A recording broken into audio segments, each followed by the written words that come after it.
Well, howdy YouTube, welcome or welcome back. This is Paul, Attempted Auto. Today, we're going to be putting a Carb Cheater unit on my 67 Chevy Nova business casual car. Before we get into this box though, let's go through this engine, make sure that everything else is corrected with the timing, carburetor, all that stuff. We'll go through, check this all out, make sure it's right, then we'll throw this on, make sure it's great. So let's round up some tools and get started. Alright, so scattered on the fender here, we have a dwell meter, we have a timing gun, and we have a vacuum gauge. Three essentials. The dwell will measure our points gap. Now you can gap them. I do have a set of feeler gauges here, but I want to show you something with this. I've already actually set the dwell on this with a digital meter. Not this one. I actually, the car ran so much better after I did that I picked this up. But I want to show you why I don't trust the feeler gauge anymore. Well, GM says the points should be gapped to 19 thousandths, which would give you a dwell of 31 to 34. So now what is dwell? Dwell is, okay, so your rotor goes around your distributor 360 degrees all the way around, keeps going all the way around. Dwell is the number of degrees that your point is open for each cylinder that it's firing. So 31 to 34 degrees of open is what this engine is looking for. They're different. 8 cylinders are going to be less. 4 cylinders are usually the same as an 8 cylinder. 6 cylinder is about 30. So I set the points to 19 thousandths, and I was at like 23 or 24 on the dwell meter. So I ended up tightening it. I'm at about 15 thousandths now to get myself at a dwell of 31. So I'm pretty close to 30 and 31. We'll see what this gauge actually tells me it is. So I'm gonna use a dwell meter from now on. I might start off with a feeler gauge just to kind of get me close, but I'm dialing them in with the dwell meter now. I'm not gonna trust the feeler gauge. Anyways, that was a lot of talking. So we're gonna set the dwell first. We're gonna make sure our points gap is correct. With that set, we're going to set the timing, and with the timing where it's supposed to, because the timing will change with the dwell. As you open and close your points, distance wise, you are going to advance or retard your timing. So dwell first, timing second, then we'll get the carburetor happy with what we've done, and then it should be good. Now typically if you're doing a tune-up, you're going to change your plugs, you're going to change your wire, cap rotor, but that stuff has all been done. Now these plugs may be fouled though, because this car was running very, very rich with that other carburetor. But I think they'll be okay. We can maybe pull one and just see what it looks like, but I'm not really going to mess with all of that stuff. We're just going to go through the things that I don't know, maybe you're not super familiar with. So let's fire this thing up. I'll show you how to hook up the dwell meter, I'll show you how to set the dwell, check the dwell, and then I will pull that cap and I'll show you where my points are actually set at. So let's fire this thing up. Let me get all the stuff out of the way so it doesn't go flying, and we'll set you up.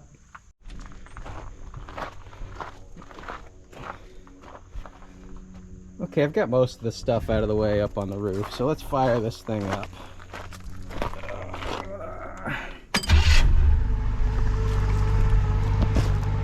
You can see by the way it starts that everything's going to be pretty close probably. Now hopefully this isn't too loud to keep you from hearing it.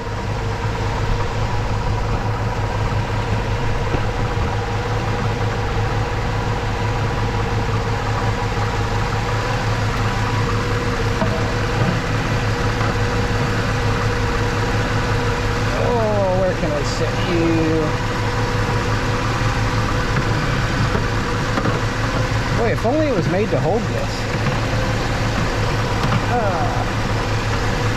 Trying to put this someplace where the camera can pick up on it, but it's not going to be in the way of everything too.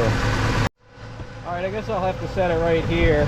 See if I can put you someplace where you're not gonna fall over. You're not gonna be able to see what I'm doing though. Man, I wish I had another hand. Let's try you here.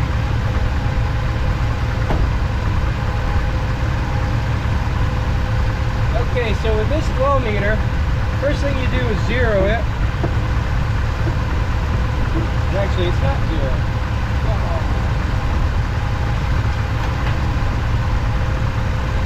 I'm going to zero it for where it's going to sit.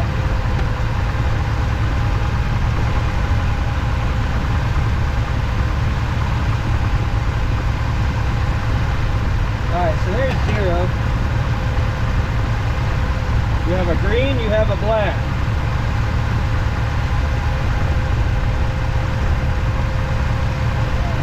Black goes to ground. Green goes to the ground on your coil. And we're at about 30. Probably shaking you to death. Man, I wish I had another person to hold this. Alright, so there's 30 on the 6-cylinder scale. 6-cylinder is a very bottom black line. Holding solid 30. And that is with the green on the coil and the black on the negative. That's on the negative of the coil. So like to the distributor. And there it is. So like I said, I've already set dwell. I was just showing what it was. So it is right where it needs to be. Dwell is good. Let me shut this thing off, pull the cap, and I'll show you what that feeler gauge would tell me. So let's get this cap off. Engine's getting warm.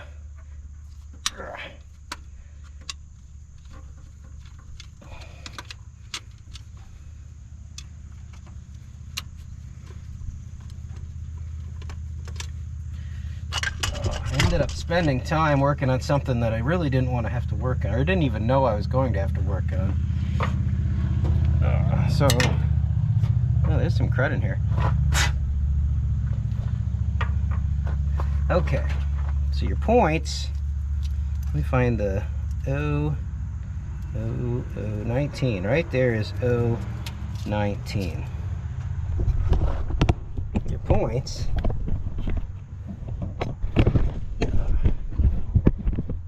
Set you someplace. They're right here. Right here. So let me roll this engine over to their open. Oh, maybe. Right there is their highest point open. And if you watch this point, when I stick that 19 in there, I opened it up. See that? Like it is not. Can you see them open? So it's about 15 thousandths is where I need to be to have my dwell right. So, and I could feel the difference. At 19, this thing was running bad enough that I asked a buddy to borrow his dwell meter to see what was going on. So that's that. Now, wow, this got hot sitting there. Next, we are going to fire it up again, this time with the timing light. If you look, I have a little bit of silver paint on the timing mark at 0. I also have some on the dampener or balancer that should, at top dead, should still be marked 0. So we'll fire it up and we'll see where that thing is at. In the book, GM wants this thing running at 0 top dead center at an idle. We're not doing that. We're going to run it at about maybe 12 degrees advanced. All in, probably about 35, 36.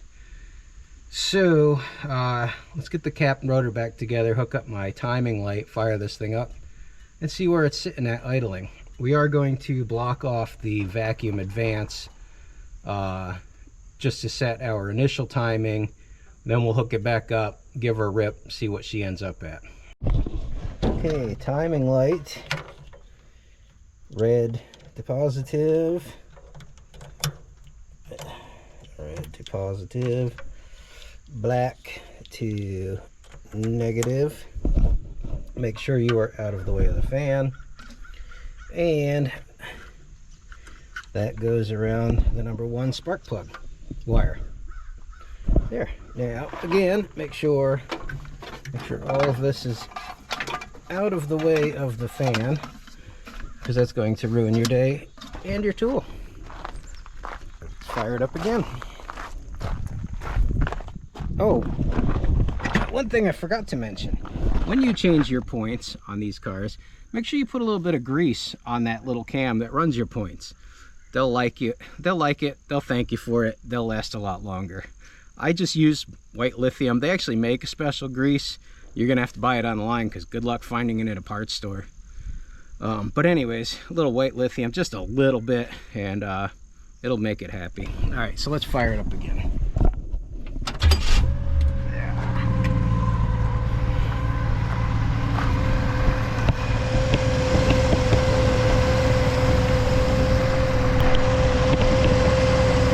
The idle's actually a little high, but we'll see what we need to adjust it. Now let's point that thing down there. We are at 0 degrees.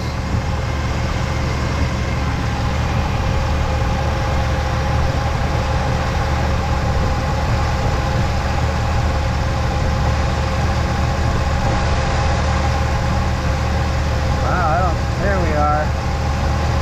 Alright, do you see the marks lined up? We are at 30 degrees of timing. Now I have not yet unhooked my my vacuum, but 30 degrees of timing. Yeah, we gotta back that thing down.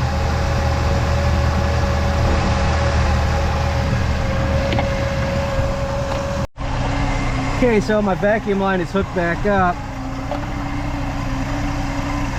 We are at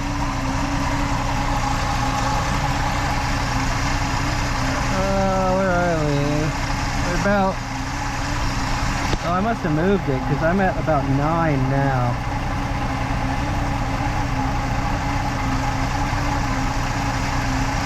Well, let's see what we got with a rev. I don't know if I can do this and hang on to you while I bring it up. Let's see if I can set you someplace where you're not going to fall into the fan.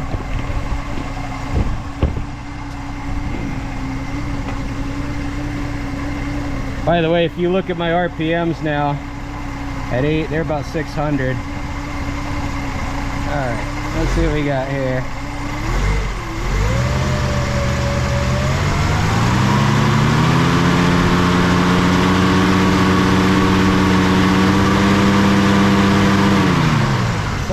Can you see that? It'll work. I don't know if you can see that, but 33 is what we got to for full advance.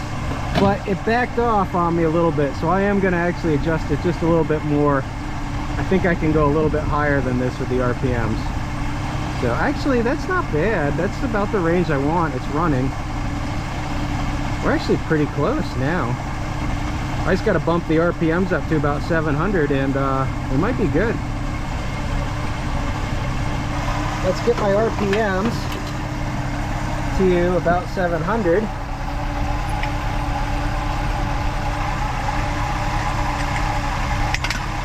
Oh, that'll never... You never reach me into the fan like that.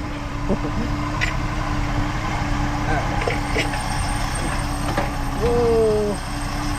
So I rip things up all over the place. Alright.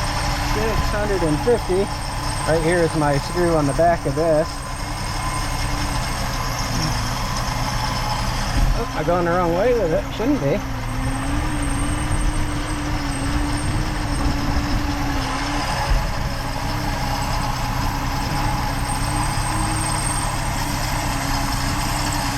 Oh, boy, she's hot.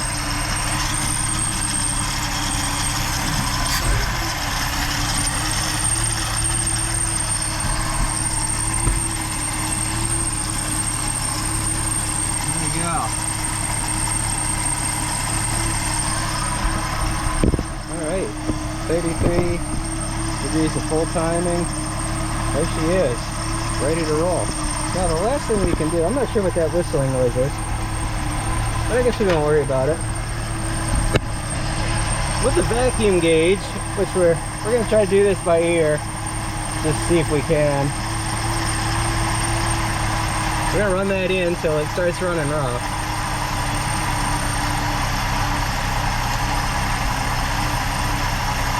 We're going to back it out.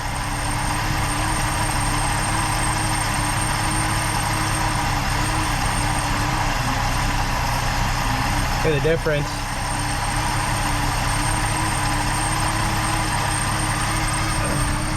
Is that my alternator making that noise? I think I got an alternator on the way out. I don't know. But there she is. That should be pretty close to dialed in where we want it. So, boy, does this sound good. Guess there's really nothing left to do other than take it for a spin and see how close we got it. Let's go for a rip. Okay, the tools are kind of out of my way. Uh-oh. Oh, maybe it liked all that timing. So let's just take her around the block, up over the big hill. Put you here so you can watch and see what it does. I guess we'll go this way so we get the big hill.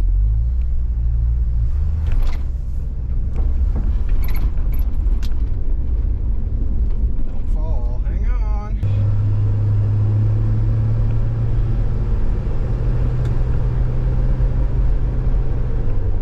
Alright. I mean, it feels alright. It sputtered a little bit, but it's not really, well, I guess it's up to temperature. Actually, it's a little warm.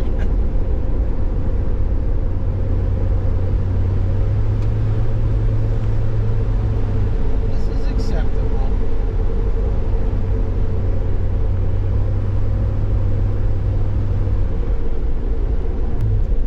Not bad. I mean, I can definitely feel a little performance loss backing the timing off, but this thing also did ping a little bit climbing big hills. And the RPM was way too high, so I think this is probably where the car should be. Let's see if that flies up this hill alright. That'll be the real test. Sure, the camera looks like nothing, but this is a pretty good climb. And yeah, I'm still pulling. So we're good. That's pretty good right there.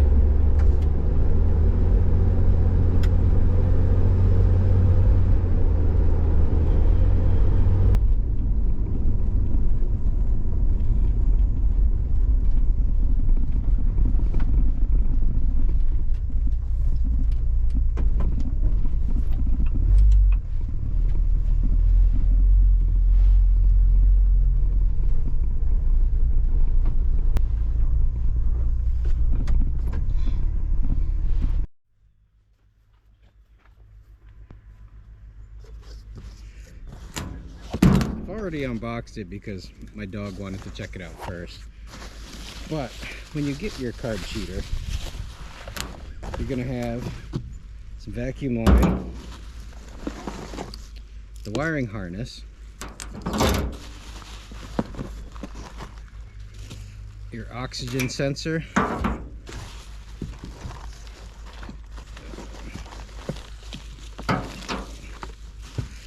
a little bag of fuses and hardware for the installation.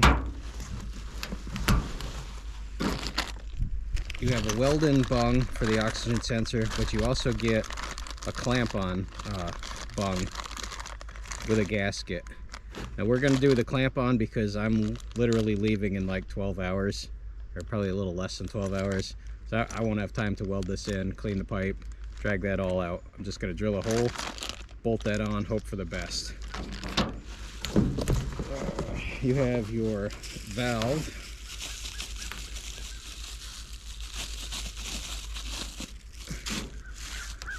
got 3 lines.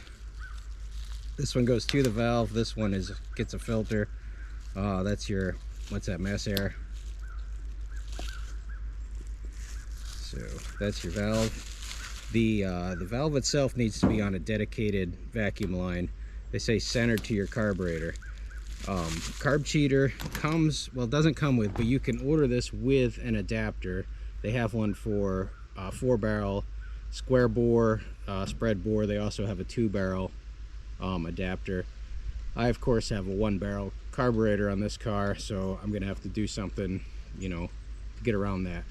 Luckily my intake does have a port underneath the, well, not underneath, but in line with the carburetor, so I could just put a threaded nipple into that, and I can run my dedicated line to that.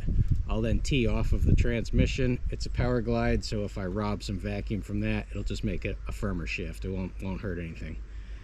So that's how I'm going to plumb it. We also have a filter for our power valve, and then the module. So each one has its own unique pin number, serial number. That pin number you're going to need for the app. When you download the app, when you try to connect this to your Bluetooth, you're going to need that pin. It's also on the box somewhere, so make sure you save that. Don't throw the box out, or make sure you have that written down. So these are the bits and pieces. Again, this thing, as of the filming of this, $351 for the Carb Cheater, just this, no adapters. It is pre-order though. You'll give them your email, they will send you when it's your turn. I've actually had this for a little while now. I'm just getting around to installing it now. So for my installation, like I said, we're going to use its pipe thread to I think that's, I don't remember, whatever size this is, maybe 5/16. Pipe thread to 5/16, and then I have an assortment of vacuum tees to grab off of the vacuum line going to the transmission. I'm a little in a hurry, that's why I guess I'm talking away again. So the first thing I'm going to do, because it's probably the most critical to screw up, is I'm going to get this hole drilled in the exhaust, get the bung installed. I'm a little nervous about this with this car because I only have a 2-inch exhaust. That's pretty small. Setting that over the exhaust, it looks like it'll be okay, but it's definitely not a good tight fit. I think the gasket will make up the difference. You do want a good tight fit with your oxygen sensor for obvious reasons. If oxygen is introduced at that, you're going to get faulty readings. It's not going to be able to control your vacuum. It won't be able to control your air-fuel ratio, and that's what you're after with this thing. We'll go over the wiring as we get installed, but for now let's just jump over there, get our oxygen sensor installed. We'll start laying out the wires, figure out where pieces can actually go into the car, and start laying it out. Let's go.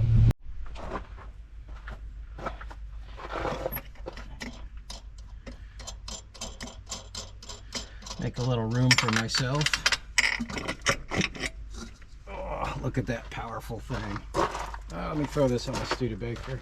The installation of your oxygen sensor, it's going to be centered in the pipe, but honestly exhaust pipe is round.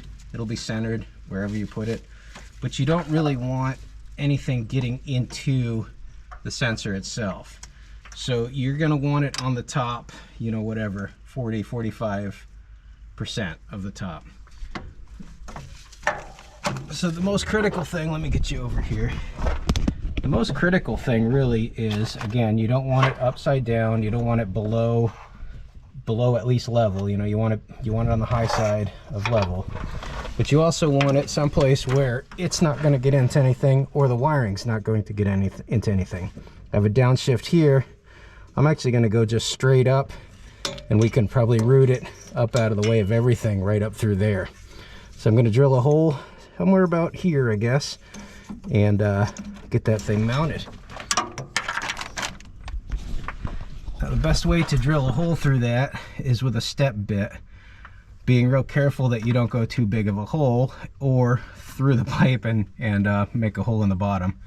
because then you'd introduce oxygen, you'd have a loud car, and you wouldn't have a working oxygen sensor anyways. So we're just going to drill straight down through there, and we'll get that thing installed, stood back up. Okay, I don't know if you can see that hole. I guess you can. You cannot. Alright, so a little bit of a test fit tells me that I'm still just a little too small. I got to go up one more step size. So let me keep reaming.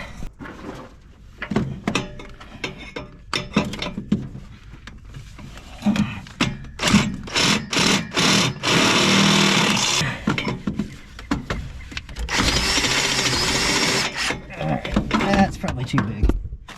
That's ideal. There we go. All right, now we got where we need to be. Let's get this hooked to that bung and then get it all bolted on. Okay, so now that's that. Now that we now have that installed. So now, set you up here. Now kind of the critical part is figuring out how to lay the whole harness out, where to put everything so that it makes the most sense. So for the wiring on this, you're going to have two coming to the battery hot all the time. One to battery positive, one to battery negative. You're also going to have on a setup with a coil, you're going to have a wire to each of the what the heck was that? You're going to have a wire to each of the legs on the coil, positive, negative. And you're also going to have obviously the oxygen sensor plugged into the control module. Now we also need the valve, which is going to be plugged into a vacuum line here. Also, I'm going to tee into this vacuum line. And so the module could be anywhere. The valve, I'm going to put as close to this as I can where it makes sense. But I need the wiring harness to attach from the valve, oxygen sensor, and the module, but also reach this side of the engine compartment. So we're gonna just kind of lay it out, see where everything can go, and then we'll figure it out from there. So this is where I ended up mounting it, because, and this is my first complaint, hopefully my only complaint, the wires, the harnesses going from the control module to the valve are only, I don't know, 6-7 inches long. So these are going to have to be located close to each other, which means that hopefully I can pretty this harness up somehow and get them hooked up without cutting into it. But anyways, it looks good. I mean, it's hidden. That's kind of nice. It's out of the way. We're going to run our vacuum lines. The bottom one in my setup off of the valve is going to go direct line to here, and we're going to use that adapter on that. Top line is going to go to here. I'm going to have to dig through my T's and see if there's a way to go from this small line to that 5/16. So hopefully I have something that'll do that. Let me get these run. If I run into any issues, I'll bring you back, and then we'll deal with the wiring. These guys did think of everything. In this box is this great little adapter here that will let me go from the small line to the big line. So let me throw this in, and I'll get back to you. Hopefully I have enough light to show you. It's dark in here. I threw a light up in here. But here's going to be pretty much my setup. It comes with a filter. I've got my lines run in, like I said. Oxygen sensor up over with that harness, coming back to it. Now we're left with these wires here. On the beta tester unit, which was what mine is, it's a very early one, you have orange, black, and white. Now I believe these are for auxiliary, like you can run a relay with it, like maybe, I don't know, maybe an electric choke, something like that.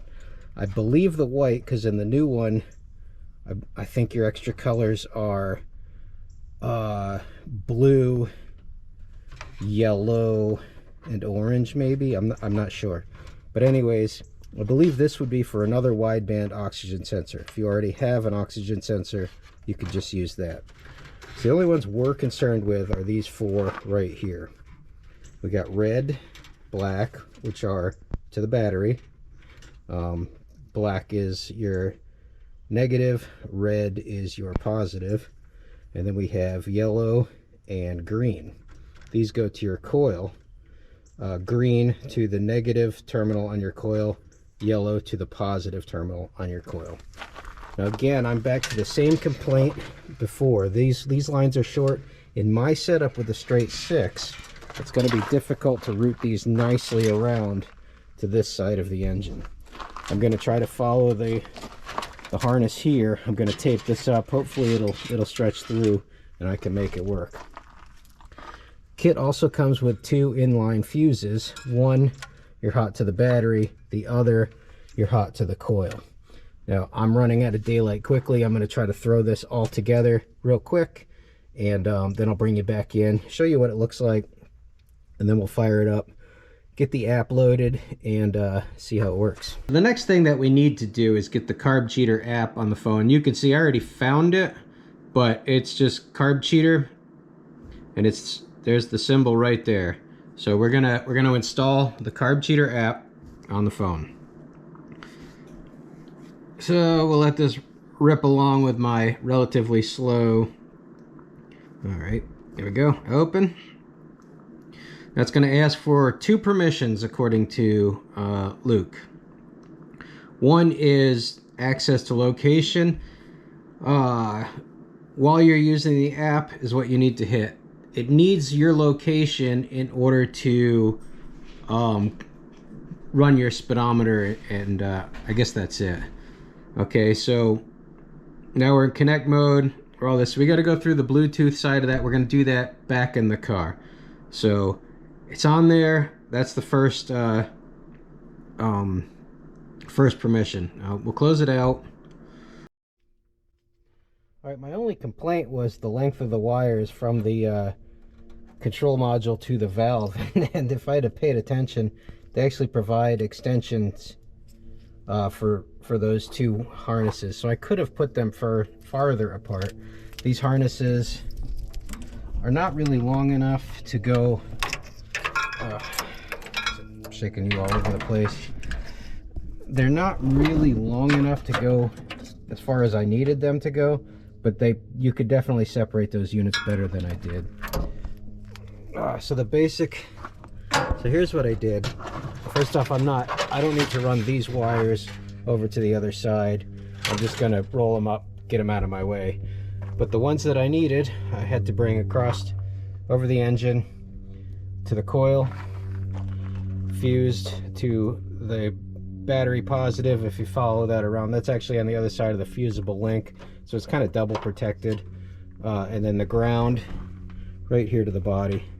I don't know if that's, if I have enough light to show that, right here to the body. So that's all installed, other than, like I said, these I'm going to just roll up, get them out of the way. For now, that's out of the way. We got the app loaded on the phone. Let's jump into this thing and see what we can figure out.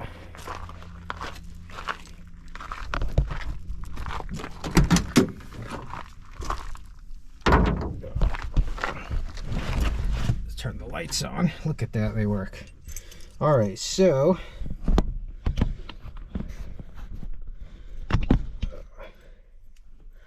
this will be the first time that I've done this, so I'm really not sure what we're in for. But if I can get my phone up here, let's find Carb Cheater. It's going to ask to find contacts, Bluetooth, blah, blah, blah, allow. Here we are. Now let's cycle this thing. Connect mode. Connect module is blinking. Let's click on that. Remember that pin number. Okay, let's see what we're doing here. Interesting. Setup. Nope, that's not what we need either. Oops. Connecting. Here we go.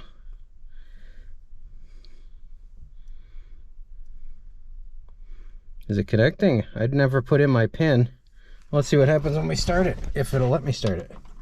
If I got you pointed anywhere in the right direction. This is cold.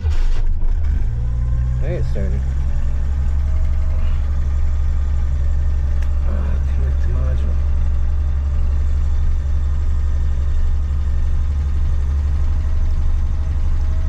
we gotta go. Okay, so we're gonna have to go under Bluetooth. Okay, so my Bluetooth did find it. Now it's asking for that pin. Let me get that in here. Pair. Let's see what happens now. Couldn't pair.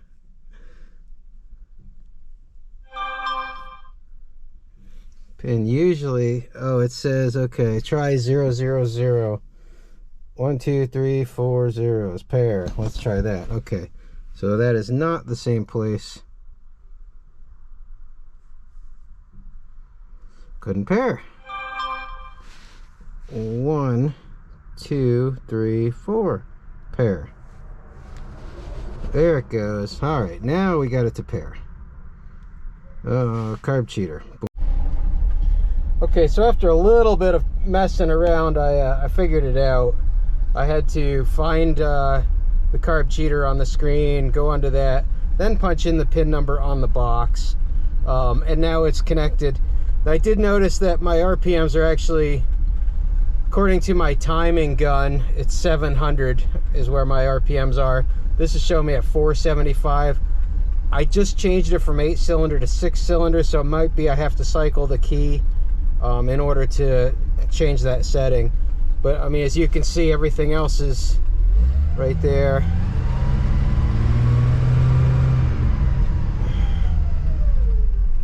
So seems to be doing all right. So there it is. The real test is going to be, we're going to put a bunch of miles on this car. So we're going to keep track of everything.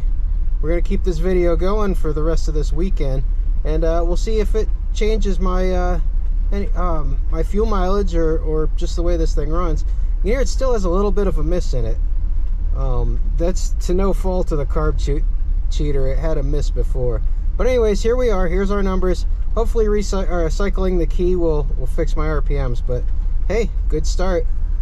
It is 8:15 this evening. I wake up at 4 o'clock in the morning and I'm hitting the road. So I still got to get packed and I still got to get my tools put away. So guys, I'll see you tomorrow. 4:30 in the morning, headed off to work. After I leave work, I'm headed on the trip. This will be its first run with the Carb Cheater.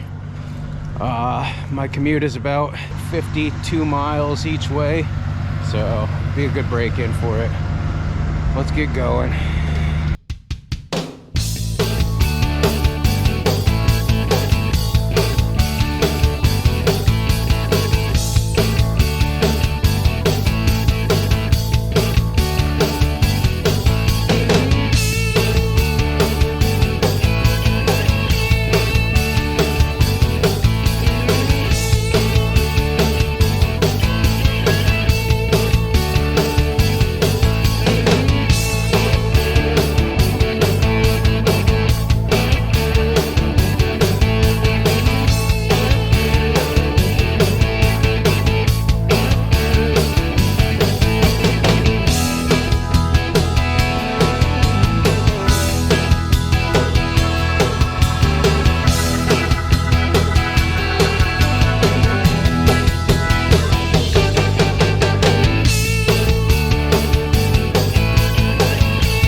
Expecting to see giant improvements on the miles per gallon, to be honest, now that I've driven a full tank through this car. I do think it'll be a little bit. What I'm going to actually do is I'm going to go the whole trip keeping track of my miles and my gallons, and I'll figure it all out at the end and just see what we totaled. I don't know if that's really fair either, because this is really the first time I've put this car on the highway and just bombed down the road with it. What I can tell you though about this, the Carb Cheater, it's amazing what this thing will do on the hills now. I mean, it's just super smooth power. Yeah, it's a straight 6-cylinder, but I mean, it's just really nice, almost like a modern car as far as pulling the hills. It's still a 57-year-old car. It's still got a shimmy and, you know, all the funny stuff an old car would have, but it goes up these hills like nothing. Staying icy cold. I can tell when I'm breaking 70 because I get a shimmy. But you can see, I mean, everything's running really, really good. I've got another 96 miles to go today. I'll do a daily summary, and yeah, we'll see what tomorrow brings. Per mile, your destination will be on the left.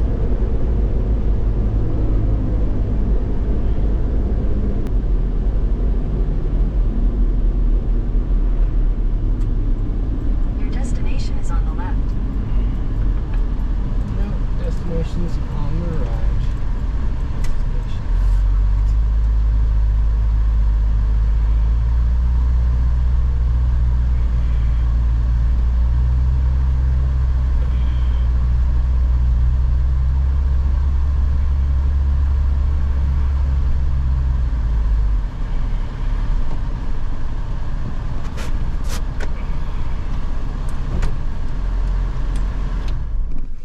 We are waking up 32 degrees in Scarborough, West Virginia.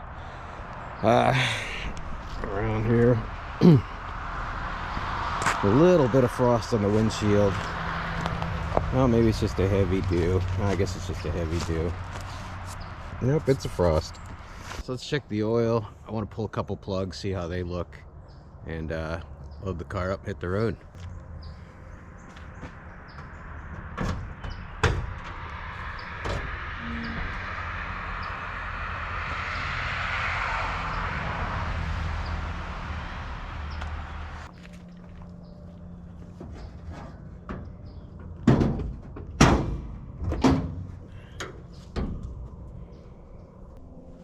I actually didn't check the oil when I hit the road yesterday, but that was because I had just changed it. It looks pretty good.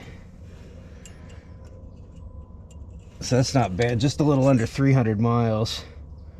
It's still exactly at full, so we'll take it. If I can get that in there. High side of my head.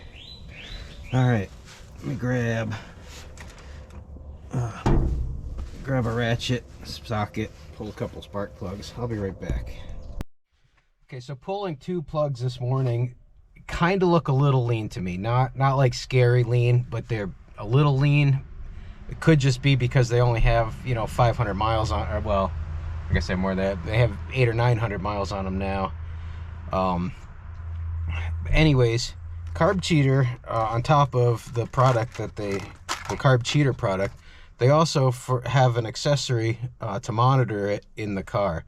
Now you can use your phone and the app and monitor it all the time, but I'm using my phone for, you know, navigating and talking to my wife and stuff. So I picked this up, $75, the one that also has a GPS speedometer. I believe it's $40 or $45 without that. So before I mount this, I do have somewhere in here, I have a plug that'll mount it to the wall, which I don't know what I did with it. Here it is. I have this. They don't sell this, but they give you a link to it on Amazon. It's two pieces. You buy the base, you buy the clip. Wasn't that much. Like I said, I'm going to plug this thing in. We'll start the car up. We'll make sure it's going to do what it wants to do, and then I'll install it. So let's cold start this thing.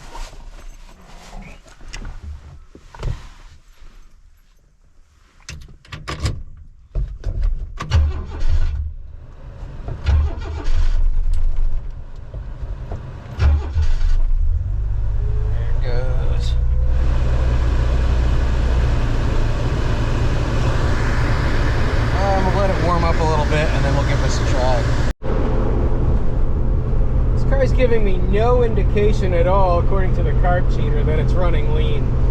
So I'm going to assume that the plugs look the way they are just because they're new and they're just starting to foul. This thing's running, like, ideal, I guess.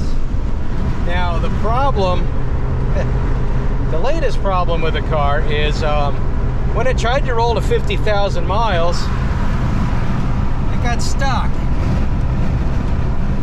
Oh, it is slowly working its way up. So maybe it'll take off again. It has a pretty annoying click while it's hung up on those gears. The problem with that is now I can't keep track of my fuel mileage. I don't really trust my gas gauge. It seems all right, but I'm gonna have to just stop when it gets to about a quarter of a tank, regardless of where it's at. But we're rolling along good. All the vitals are looking really good.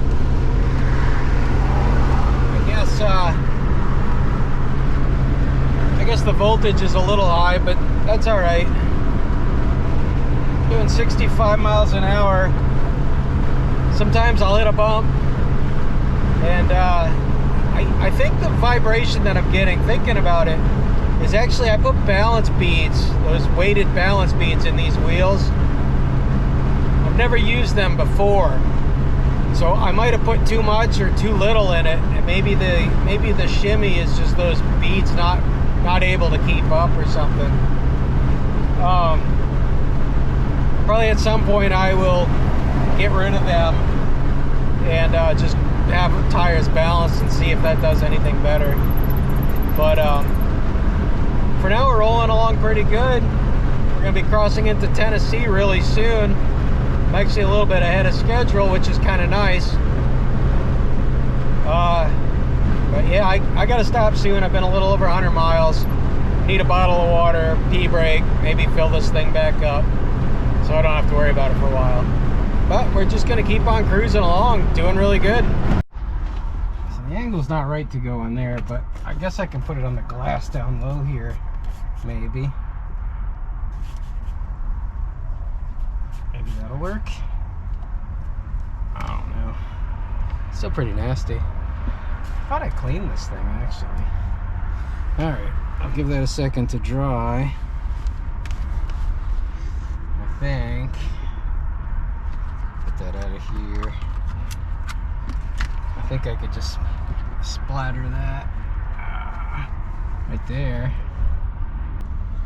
And we'll lick them and stick them.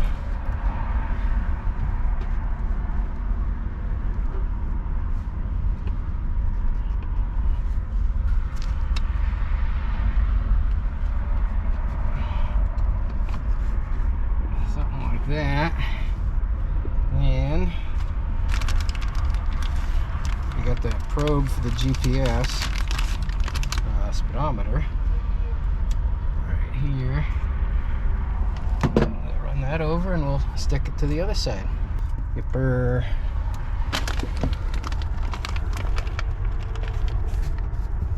Something like that. Probably shouldn't have gone so tight. That's all right. Okay, so we're all fueled up, got some snacks to get me till dinner time. I'm gonna jump back on the road. My GPS is telling me that Knoxville traffic is trashed, go figure.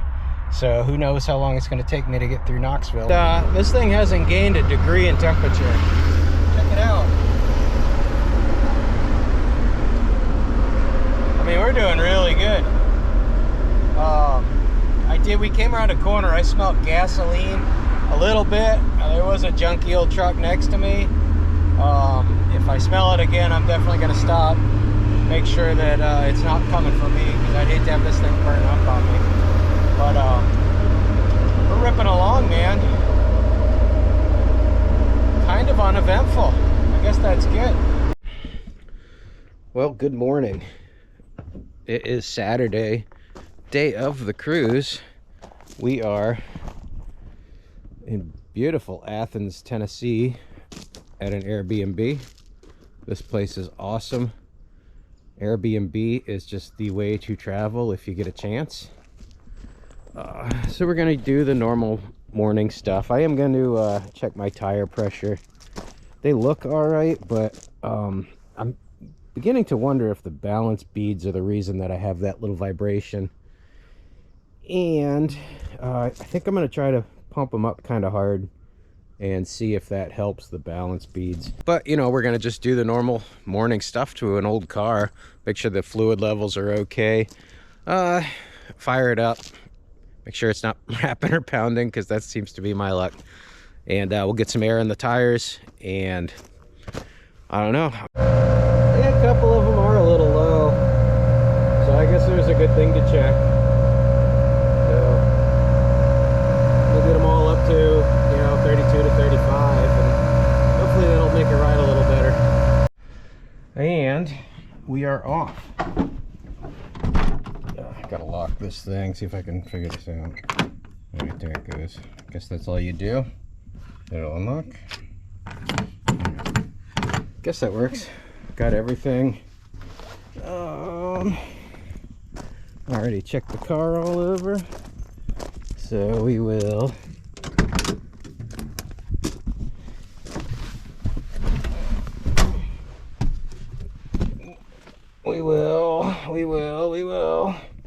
fire up our location on my phone, fire this bad boy up, and get out of here. Oh, you're good. All right. First stop is, oops, if I open the right thing. First stop is Steel Wheel Corner. Let's go.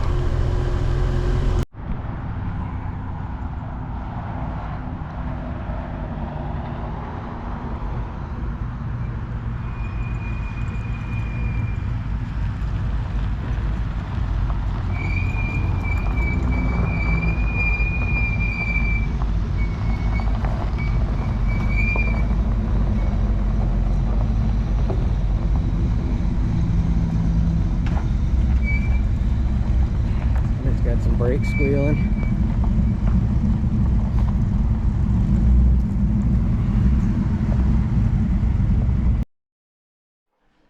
I don't have nearly enough clips to put a video together of the actual cruise, and that's fine, because it was fun meeting new people and doing all kinds of car things with car guys. I think Flat Broke Garage has enough clips to put something together. So I'll leave that video up to him. In the meantime, enjoy these couple of little clips of us ripping through the mountains and doing car things and having a lot of fun. And we'll get back to the real video in just a second.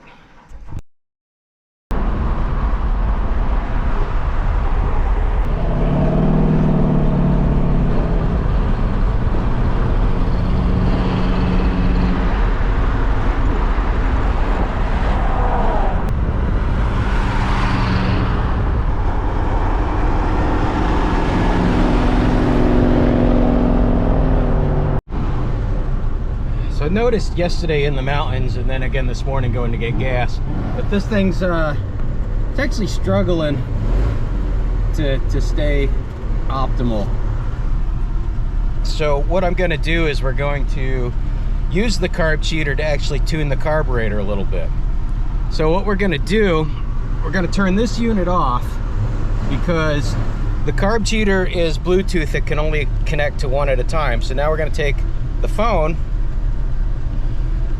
turn you around here so you can see what we're doing, and we are going to go onto the Carb Cheater app. Now on this app, oops, oh, if I'm not an idiot, it is okay. So it is now connected. It's still going to monitor in a second. Oh, if I can keep my fingers from touching things they're not supposed to. Oh, I'm an idiot. All right, so we got to go under Bluetooth, and we got to find it. It's Carb Cheater right there. It will not connect unless you tell it to. All right, we'll have to think about it for a minute, but now it connected. So here's what I'm looking at with this screen. So what we're going to do is we're going to turn it off.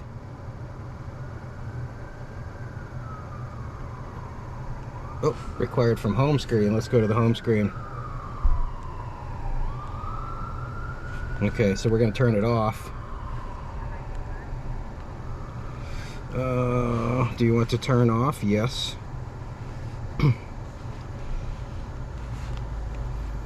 Accept.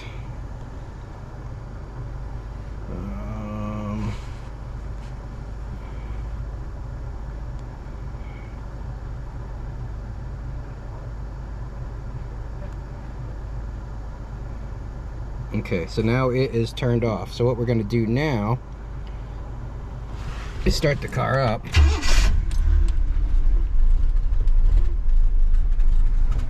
Listen to how this sounds without that carb cheater. I just turned it off to adjust this a little bit. Like I said, in the mountains, it's not happy at all.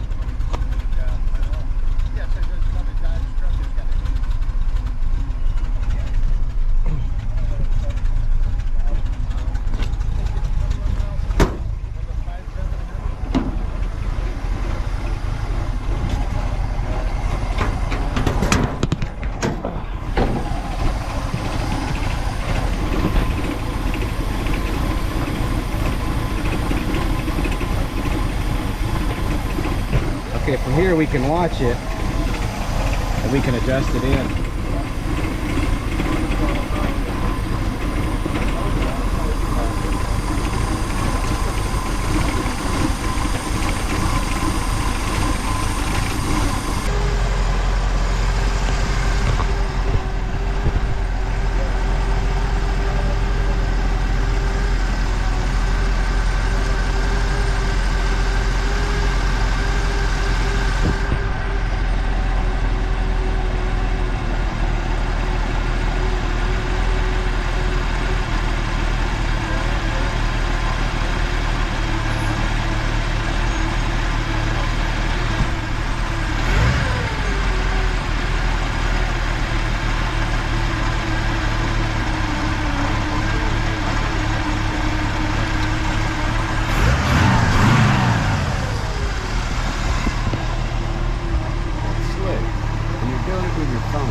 Yeah.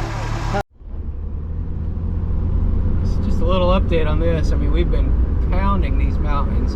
I've been into the throttle, out of the throttle, onto the brake, onto the corners, and I mean, it's doing magnificent now.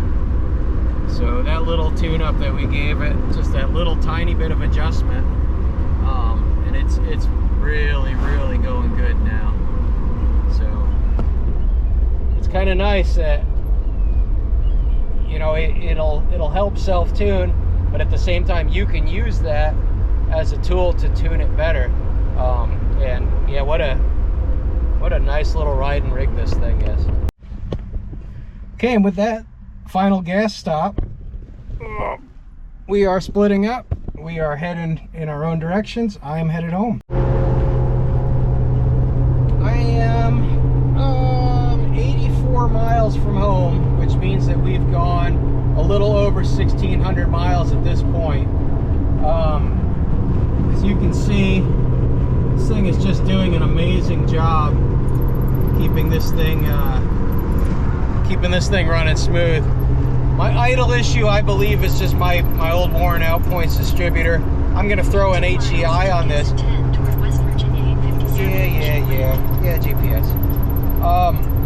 My odometer's broken, so I've just been keeping track of my mileage. I still got this ridiculous shimmy when I break 65 miles an hour. I've been keeping track of my mileage just using Google Maps. It tells me how many miles I have left to go, and I've just been subtracting.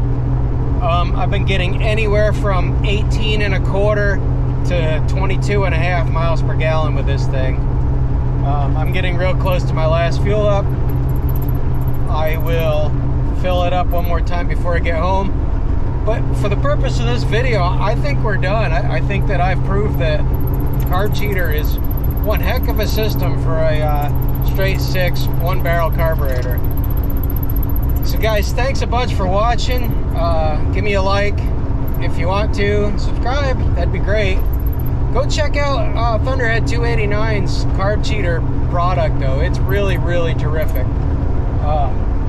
It's worth the $350 in my opinion. Anyways guys, thanks for watching. I will see you next time I put one up. Bye.